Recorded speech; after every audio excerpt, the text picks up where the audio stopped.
Hi, I'm Vigdís, and today I'm going to be discussing environmental issues and filmmaking. And while you're watching this lecture, I would like you to think about your own film that you're going to produce. If there is something in the lecture that you would like to take further, just keep that in mind during the whole lecture. I'm going to be talking about three things. Why are environmental issues important? What is the project Young Reporters for the Environment? And how can you create your own film about sustainability? So, who am I and why am I telling you all this? I am a sociologist and I work for the environmental organization Landvernd, and I am the project manager of Young Reporters for the Environment in Iceland, and I am really passionate about the voices of young people being heard. Landvernd, my workplace, aims to protect and restore Icelandic nature and build a sustainable society. And we want to actively participate in policymaking, education, and public discussion on the environment, natural resources, and sustainable development. So why do we have to think about the environmental issues? If you were here with me today, I would probably ask you this question and let you answer it by yourself. But if you can pause this video, I would like you to do that and just think for a moment why environmental issues are important. The short answer is that we only have one Earth, and we have to think about where our resources from the Earth are coming from. Everything that we build, all our neighborhoods, houses, all the transportations, when we go somewhere and fly, when we use the car, when we use the technology, when we change our phones, buy a new computer, get some new clothes, have some food. It's all a question about where are we getting those resources? And also, where do the resources end up? Because now a lot of the resources are going into the ground. And I would not say that we are in, like if you look at this picture, I would not say that we live in a linear economy where everything goes straight into the ground. But we live in a recycling economy where we try to recycle a lot, and when we can't, everything else goes into the ground. And that is not the best solution. We have to think further, and we have to think about the circular economy where nothing goes to the ground, and everything that we use and buy is something that we can use again. For example, when you buy a phone, everything could be taken apart and used again. That would be the best way of things. But also, I think it's important that, we try to not solve only this problem, but we also try to reduce how much we use and waste. Because what are the most environmentally friendly clothes on Earth right now? It's the ones you already got in your closet. So if I talk from an Icelandic perspective, we here have to reduce traveling. We have to think about the food we eat. We have to think about the consumption. We really need to significantly reduce our carbon footprint. Everything that we do has influence on Earth. And of course, we are not going to be eating less, for instance. Like, that's not the solution when it comes to the food. So I can show you here a picture that explains a bit what I'm saying. What is environmentally friendly food? Have you ever considered that? If you look at this picture, I have to look really closely now. you can see that on the top there, the food that is like the most unenvironmentally friendly, it's beef. And you might think about, why is beef so environmentally unfriendly? It's mostly because of the farming and the land use. You can see like that the brown, it means the farming, and the green means the land use. And often we think about transportation as the main problem, but actually when you look at this picture, you can see that transportation is only a small part of the problem. So what if you don't want to stop eating beef altogether? Maybe you can reduce it a bit and eat a bit less of it. And you could also think about what environmentally friendly foods you can eat. And you can see on the bottom of the chain is soy milk, peas, bananas, apples, and nuts. That's something to think about.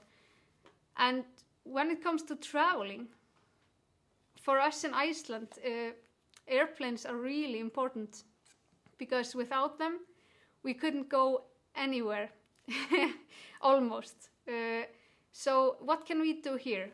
We can, instead of taking like a lot of smaller trips abroad, we could try to take longer trips abroad and fewer. So instead of going 3 times in 1 year, I could go once and stay there for 3 weeks instead of 1 weekend every time. That would really help. So not everything has to be, you know, a really hard sacrifice for us. The question is, how will we choose to leave our Earth for future generations? Because if we don't start changing our ways today, it will have great effect on future generations and on you and me, because, you know, we are quite young. So what I would like you to do right now is go to footprintcalculator.org and see for yourself how large your ecological footprint is. You can take about 10 minutes to do this exercise. Okay, so now you have taken the ecological footprint quiz, and it will probably be really interesting for you to have a discussion later on how many Earths you got. I think, like, for me, I got 1.5 Earth, so if everyone would be consuming like I do, we would need 1.5 Earth, which is not really good, so I'm always trying to do even better.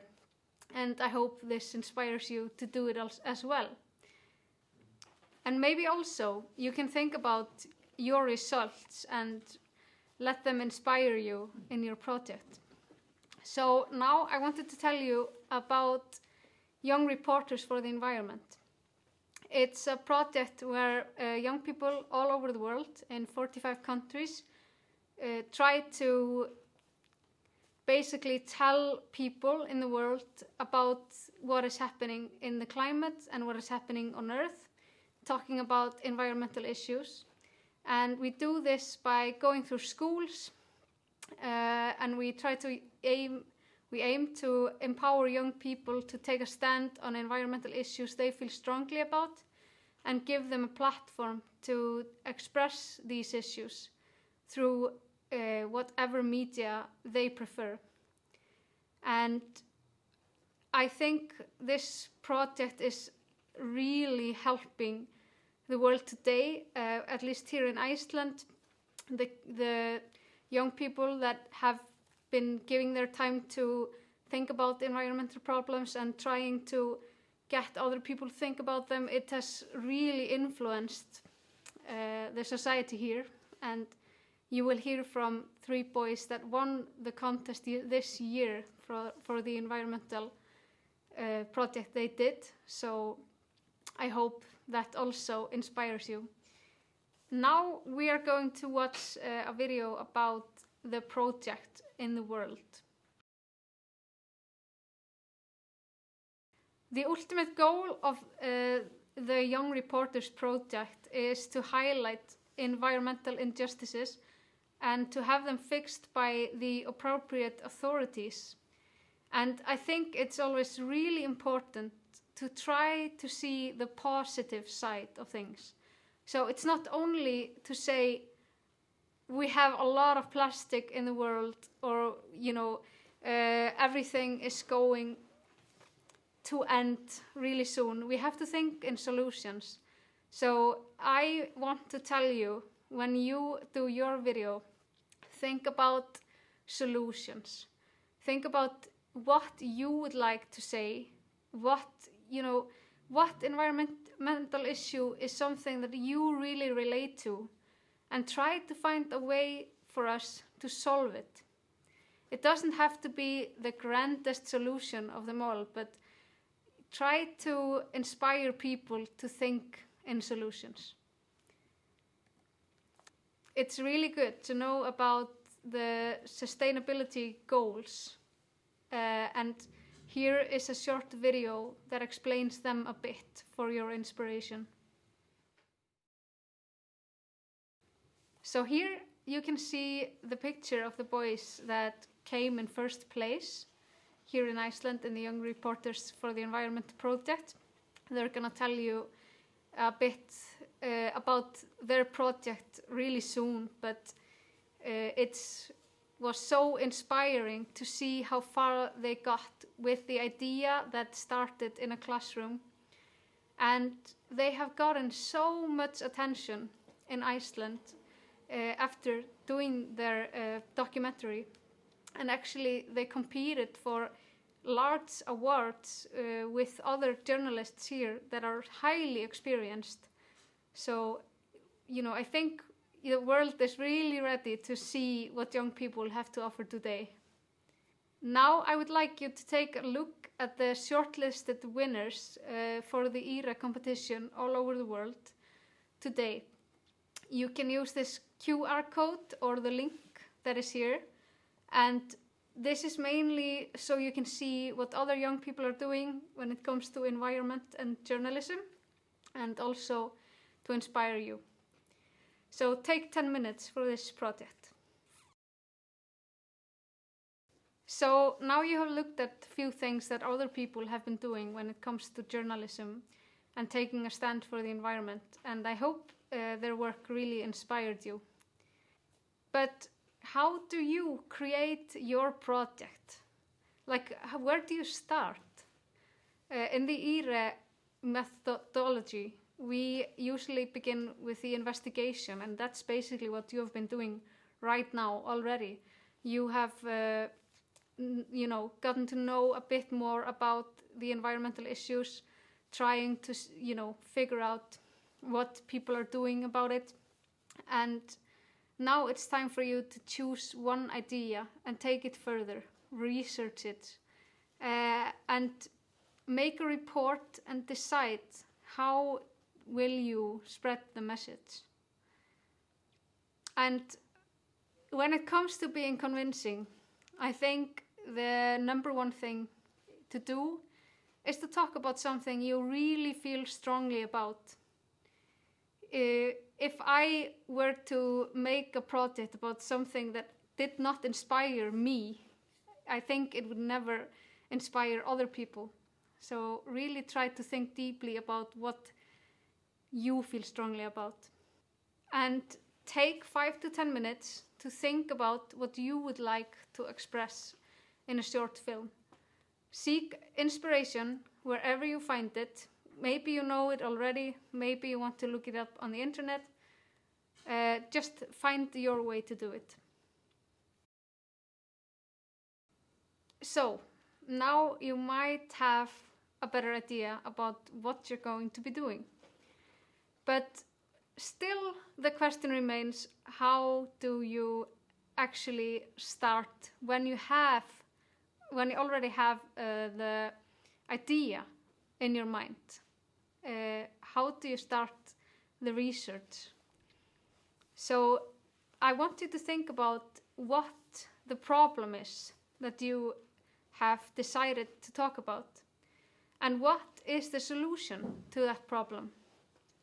And try to think about how you are going to visualize the footage, because for every thought you want to go through with your video, you have to have footage for it. So think about what that footage can be. Maybe people walking around, maybe some environmental landscapes, scenes, something that you find online that you can use copyright free. Just, give it a thought. And also decide who you're going to talk to. Are you going to have an interview? And is it going to be based on feelings or facts? Because I would say both is really valid, but it just depends on the person you're talking to and what you're working with. You could ask, young people about their fears, if they're having fears about the climate, and that is totally valid. You could also ask someone professional about why people feel fear for the climate, for instance. So think about what kind of interviews you will be taking if you're thinking about taking interviews. And remember the basic rules of journalism. Who is it about? What's happening? When did it start? Where? Why is it happening? And how is it happening? Think about these questions when you do your video. And it's really good to write a script so you have like a clear vision of what to do and in what order. And if you want to, you can of course read everything that I say here, but I'm just gonna highlight some things that I think are really important for the show, but you can always press pause if you want. So I would also think about how you're going to present what you're presenting, who you're going to have with you. Are you going to do it with a group of small group of people, like maybe 3 people? And what equipment are you going to use? A lot of journalists in Iceland today use their phones, and phones actually have a really good quality camera if you compare them to phones in the past, and a lot can be done with just really basic things. When you interview people, it's really important to already have a few questions in mind, but also don't just stick to your list of questions, because maybe the person says something really interesting along the way that you want to follow up. So when you're interviewing, try to think about what the person is telling you and try to ask them further on that issue. And try to think about the environment around you, because every noise in the environment can be really disturbing. Even though you don't hear them when you're talking and you're making the interview happen, afterwards, when you have all the clips together, you might, sense and see it and hear it. So watch out for that. And here you can read up about more tips that I have. I just wanted to have it here, so if you want to pause and check it out, you can. But altogether, I think you will make a great film from this experience. And I really wish you the best of luck with your projects. And feel free to send me an email, vigdís@landvernd.is, if you want to. And if you would like to share your video with me and the environmental organization, we would happily want to see your videos. So good luck to you all.